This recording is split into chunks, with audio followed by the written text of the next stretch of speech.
Uthangarai bus ஸ்டாண்டுக்கு பக்கத்துல ஏரிக்கரைங்கிற இடத்துல 23 டீ போர்டு வண்டிங்க நிறுத்தி இருக்காங்க.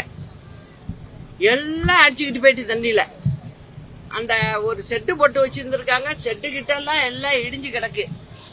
இப்ப அதுக்கெல்லாம் நிவாரணம் இவங்க கொடுக்கணும். இந்த மாதிரி லட்சணத்துலதான் இந்த அரசாங்கம் இப்ப நடந்துகிட்டு இருக்கு. தண்ணியை இவங்க 25ஆம் தேதியில இருந்து கொஞ்சம் கொஞ்சம் திறந்து விட்டு இருந்தா சாத்தனூர் டேம்ல இந்த பிரச்சனை வந்திருக்காது. கடைசி நிமிஷத்துல இந்த தண்ணியை திறக்குறீங்க. இப்ப நீங்க திறந்தது எவ்வளவு திறந்துருக்கீங்க?